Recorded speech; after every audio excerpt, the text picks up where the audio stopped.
In this special episode of the People's History Show, we'll be examining Scotland's true relationship with slavery.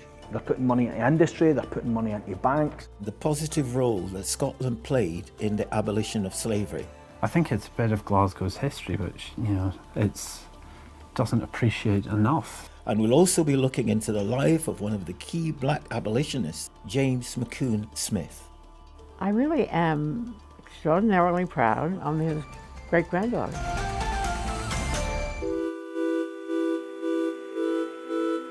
I think the Scots are known to be egalitarians, meaning that they are known to be fair. What has surprised many Scots, therefore, is how their ancestors behaved during slavery. Their history in slavery has been kept from them. I'm slave descent.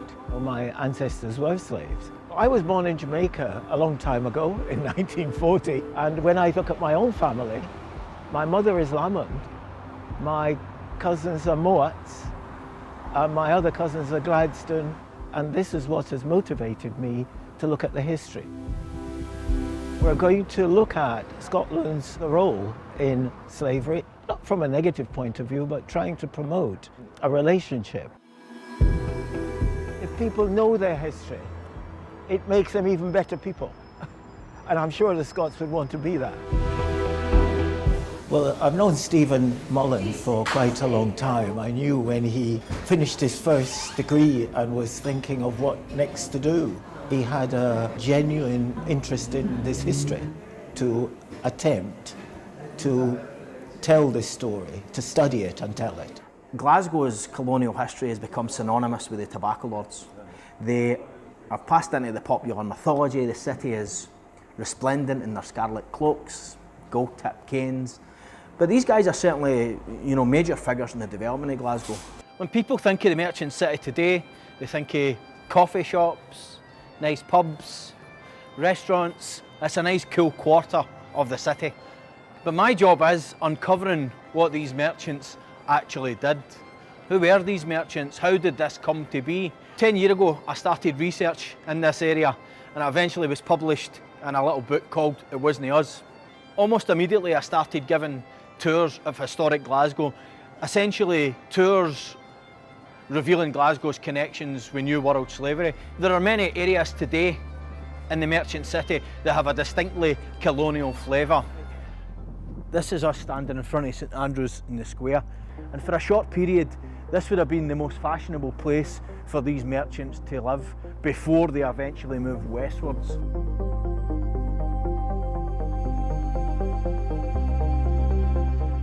As you can see, it's a fantastic example of mercantile extravagance. They've got the connections to import the Spanish mahogany, and they have the masons, Mungo Naismith and others who are making sure that this place is one of the most fantastic churches in Scotland. So these tobacco lords, the town council, dominated by these merchants at the time, they're very much making a statement about the development of the city. 1740 till 1790, this is known as Glasgow's golden age of tobacco. More tobacco is imported at Clyde ports than all the other English ports put together. So if you can imagine that tobacco really dominates the global economy at the time, and the Glasgow merchants are at the top of that, you're seeing Glasgow really is at the centre of the world. So Glasgow undergoes rapid phases of development whilst dependent on the slave economies. The fantastic churches, the fantastic townhouses, they're putting money into industry, they're putting money into banks. These guys are behind the development of modern Glasgow. Glasgow's motto is, of course, let Glasgow flourish. But I don't think it's too controversial to say that New World slavery helped Glasgow flourish. But then the West India merchants, they call themselves the sugar aristocracy. Right. New money. So just like the tobacco lords, they have a self-appointed title with delusions of grandeur. The tobacco lords, the sugar aristocracy. We're now in Glasgow Cathedral, sometimes known as the High Kirk. This is the medieval heart of Glasgow and perhaps the most sacred place in the city today. So I'm standing on the burial tomb of Richard and Alexander Oswald, as you can see here. This is in between the 8th and 9th nave. They're the only mercantile family to be afforded this privilege to be buried in Glasgow Cathedral. This is the most sacred heart of the city, where it's only where your most prominent dignitaries and politicians of the day would have been buried. So this was a very rare honour for two merchants to be buried here. It's perhaps ironic that these two merchants, perhaps slave traders, are buried in the sacred heart of the city. They were a real mercantile dynasty in Glasgow, and Richard Oswald is one of the leading authorities on the slave trade in Glasgow in the 1720s. The Oswalds also have another link to perhaps the most infamous of all Scottish slave traders. Richard Oswald of Auchencruive is a nephew of the two uncles buried here. We're standing in front of Oswald Hall in Ayrshire, and this is a very important house historically. We acquired this from the Agricultural College just over 4 years ago. I can see you've got Richard Oswald on the right. Yes. This house is his. He bought it in about 1764. He died in this house, and his wife died here too. You can imagine them coming down that wrought iron staircase out in this garden in the summer's days like today. I think the irony and the contrast is we're standing in this magnificent building and we're looking out on this magnificent sort of garden where they probably had parties, and at the same time people were being beaten to death in the Caribbean.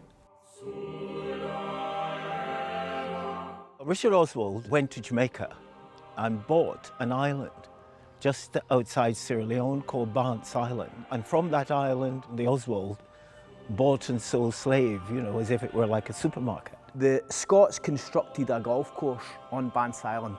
They dressed the enslaved people on the island in tartan that had been imported from Bannockburn and from Glasgow, and they used these enslaved people as caddies on the golf course.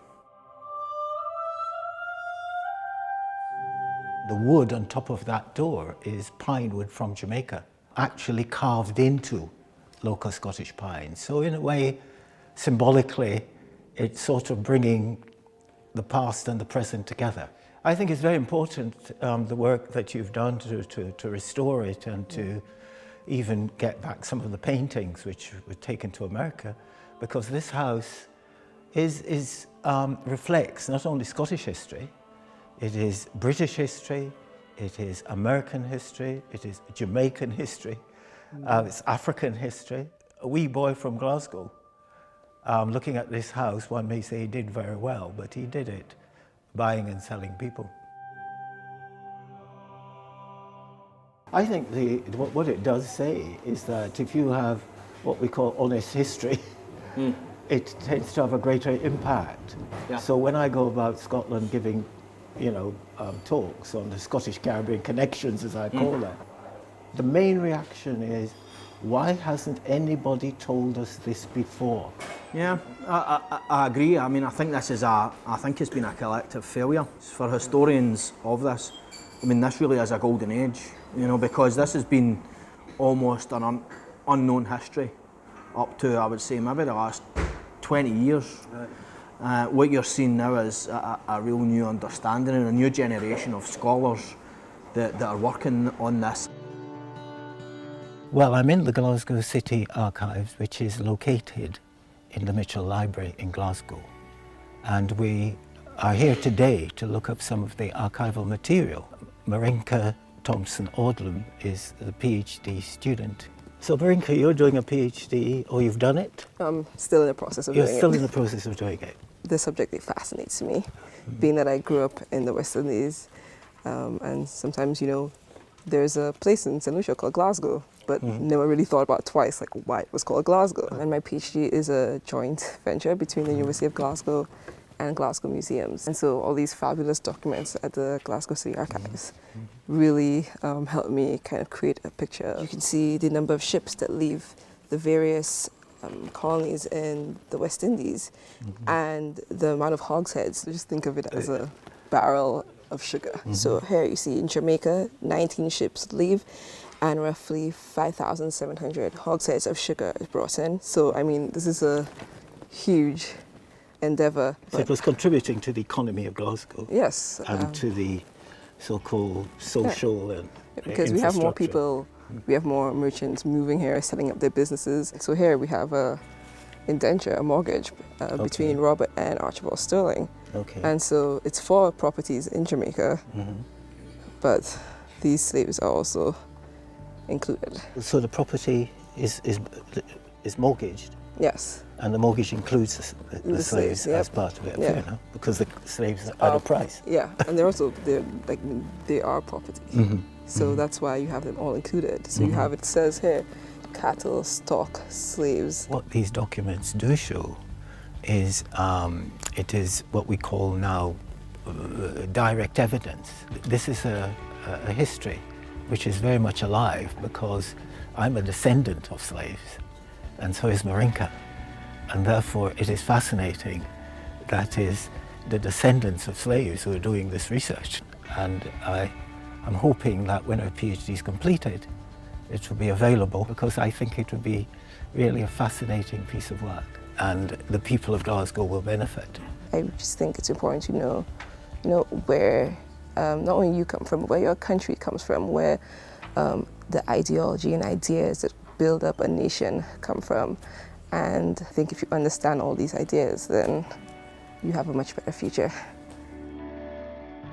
Coming up in part 2, we switch our attention to the country's key role in abolition, and we will tell the remarkable story of James McCune Smith. I think it's a bit of Glasgow's history which doesn't appreciate enough.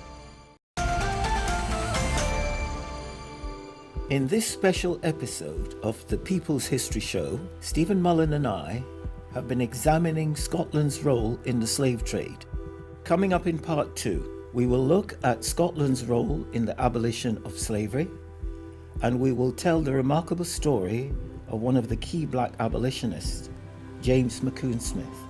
Somehow we have a sort of a continuation in the slave business from early 1700s with tobacco and the late 1700s with sugar.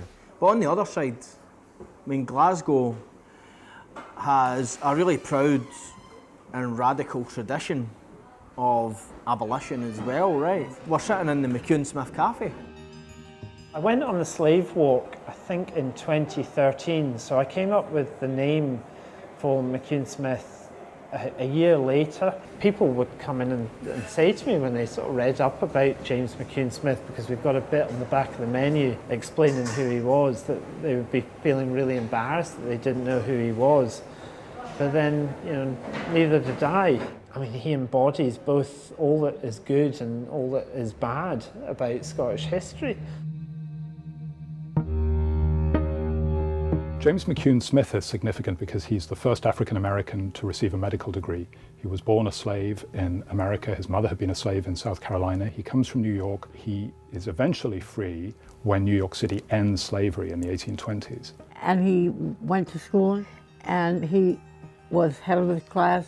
When he applied to like Columbia University or a university in the USA, they wouldn't take him because he was black. Because he had been such a social person, putting himself out to make a difference with other people, which was unusual for a kid that age at that time. All these important people got together and sent him to Scotland. He came to Glasgow because he could get a degree here, and he found he was a brilliant student. He was fluent in at least 3 or 4 languages, including ancient Greek and Latin, and he read other languages. So this is the list of university prizes, and we've got 1833 to 1834 here, and James McCune Smith, New York, is listed 3rd. Gets in the 1st division, so he's one of the top 4 students in the class. So what year is this? 33, 34. McCune Smith comes to Glasgow at a really interesting time. He arrives in 1832, the year before Britain ends slavery in the Caribbean. So it's at the height of abolitionism in Britain. Frederick Douglass would later say that McCune Smith breathed free air of the country he lived in, meaning Scotland, and that there was a difference. And when he was here, McCune Smith began to realize what it was like to live in a country that didn't have slavery within it. that he could live differently, that the psychological and the social pressures were so much less. So there almost certainly was racism, but nothing like what he'd experienced in America. So this is the list of all medical graduates of the university, covering a long period, probably the better part of a century. And so we'll find McCune Smith in 1837 when he received his third degree from Glasgow. So this is the record of his medical graduation just a couple of months before he leaves for America, 1837, when he receives his third degree, the medical degree. On his way back, he experienced racism from the ship's captain, who was American, not wanting to allow him to travel in a cabin, but wanting him to travel with other people of colour in the steerage. But his fellow students and the Emancipation Society wouldn't allow that. Then he came to New York City, opened a pharmacy, and he continued that sense of social concern, of wanting to be at the forefront of whatever was possible for the average person. He's really important as a medical innovator. He opens a pharmacy, he's the first practicing physician, he's the doctor for the coloured orphan asylum. He's very well known and a really important abolitionist. He's the first secretary of the Radical Abolitionist political party, chairs their convention. The next time a black man would chair a national political party convention will be 125 years later. So he's very important, but I think he's forgotten for a number of reasons. I really am extraordinarily proud to be his, what am I? I'm his great-granddaughter. He's part white, his wife is part white, his children are even more white. Within 2 generations, they pass as white. They don't remember, either don't want to, or after a while don't even know of their black ancestry. It's not until his great-great-great-granddaughter in the early 2000s does some genealogy that she realizes, 1, she has a black ancestor, 2, it's a very famous abolitionist. I don't know why I should care about being part of history, but I do. I knew we had a family Bible. It was huge. But there were pages in the middle that were all about us. I could recognize the names of my parents, then of my grandparents, then of my cousins, then even going further back to the 1700s in the Bible about my family. And that we could recognize who we were from. I'm trying to remember how it came that we discovered this. Oh, here we are. Okay, weddings, James McCune Smith and Malvina Barnett. In 2003, I was at my grandmother's house in Connecticut, and we were looking at the family Bible, and I noticed the name James McCune Smith, which sounded familiar to me. I did some research over the next couple of months and found that he actually was my ancestor. I think that people think I'm odd because I am as old as I am. 98? Am I 98? Yeah. I wonder why I am as old as I am. And part of, I have the sense that there's more to be done in the world. Therefore, I honor those who speak out for what they believe in, no matter how convenient. And I love it that it's in our family. And I love it that we are a mixture. I think it's a bit of Glasgow's history, which, it doesn't appreciate enough that, while all the slavery was going on, there's this sort of, glimmer in the history. Of hope. I actually follow them on Facebook, the James McCune Smith Cafe, and I hope to go there someday when I'm in Scotland.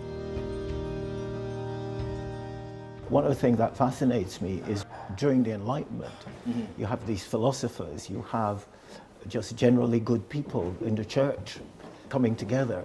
But if you look at the political side, you have Scottish MPs who, when an abolition vote came up, they just absented themselves. We're standing in the archive of the Heriot-Watt University. And as you can see, these are records of the past as far as the Heriot-Watt is concerned. This is a letter written by the MP for this area in 1838. And he's writing to his father. The abolition of the apprenticeship was carried last night by a majority of 3.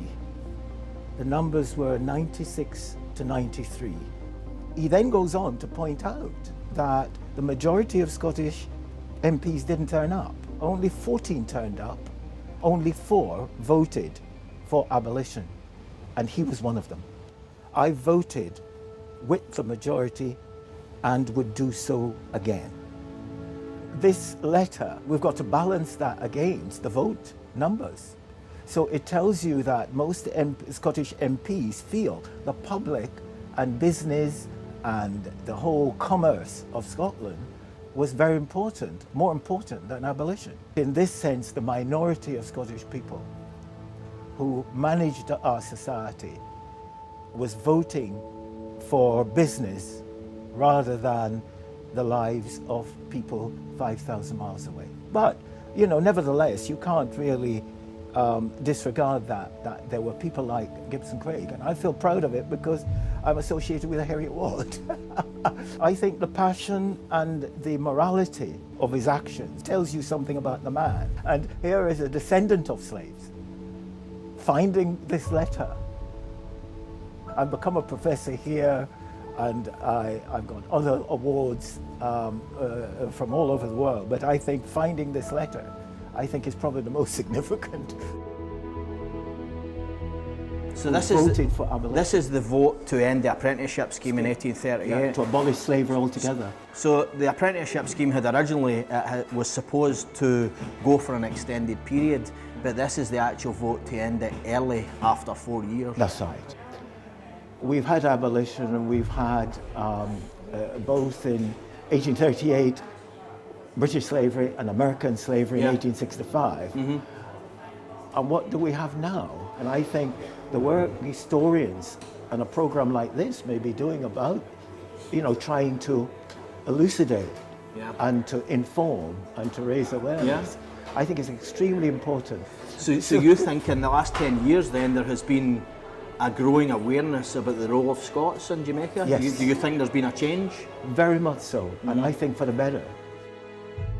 Many of our prejudices of today come from the cruelties and mistakes of the past. If we can learn from the past, we can produce a better future.